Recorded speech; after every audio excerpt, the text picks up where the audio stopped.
في شخص ليه قناة على اليوتيوب بعد ما خلص الفيديو بتاعه، وزي اي شخص بيقول بعد كل فيديو لو سمحتوا يا جماعة لو عجبكم الفيديو اعملوا لايك وشير للفيديو.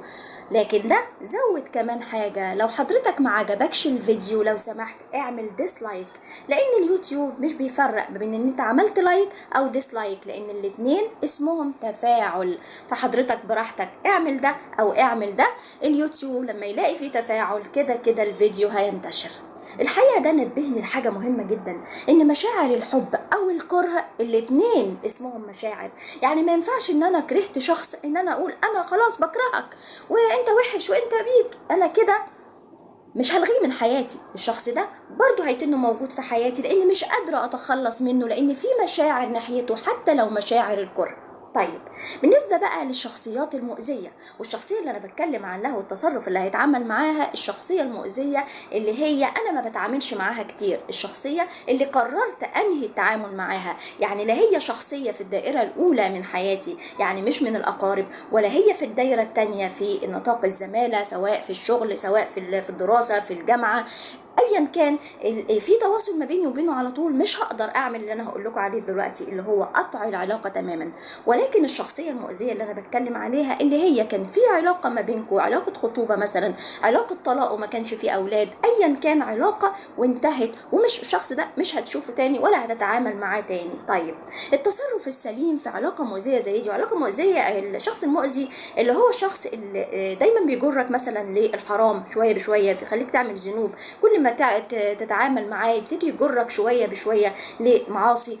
شخص مثلا وانت بتتعامل معاه يبتدي يحسسك ان انت انسان فاشل، ان انت مش فاهم حاجه، ان انت انسان غبي. شخص وانت بتتكلم معاه انت دايما بتبرر تصرفاتك ودايما عايز توضح له وجهه نظرك ودايما فاهمك غلط. الشخص ده متعب جدا في التعامل وبيبتدي يستنزفك ويستنزف طاقتك. فشخص زي ده انت سيادتك مش تكرهه، انت سيادتك تقطع التعامل معاه تماما. طيب هل تقطع التعامل معاه ان انت تقطع كده في العلاقة حتة وحتة؟ لا، احنا عندنا دلوقتي وسائل التواصل الاجتماعي كتيرة جدا، سواء عن طريق الماسنجر، سواء الفيس، الواتس، التليجرام، ايا كان وسيلة من التواصل الاجتماعي او الانستجرام. اما اجي اعمل حظر، اعمل حظر في كل وسائل التواصل، ما اعملش في حتة واسيب الحتة التانية لعل وعسى يمكن ترجع العلاقات تاني.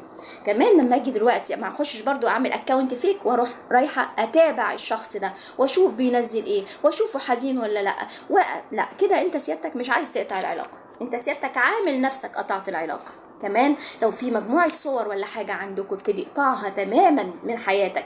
لو في اماكن كنتوا بتزوروها مع بعض لو سمحت قلل دلوقتي الاماكن دي وما تروحهاش خالص. يعني لا تخلي فيه ذكريات ولا تخلي اي وسيلة من وسائل التواصل والعلاقة دي تقطعها كده تماما بسكينة حادة. ما تخليش اي حاجة تخلي فيه رجوع ما بينك وبينه، ده في حالة لو انت الشخصية دي عايز تنهيها من حياتك. انما بقى تقول انا كرهته والشخص ده وحش وبيو عليه، سيادتك دي برضو اسمها مشاعر، والشخص ده لسه ليه معزة عندك. عايز تقطع العلاقة بجد اقطع العلاقة تماما زي ما فهمت حضرتك. الموضوع صعب؟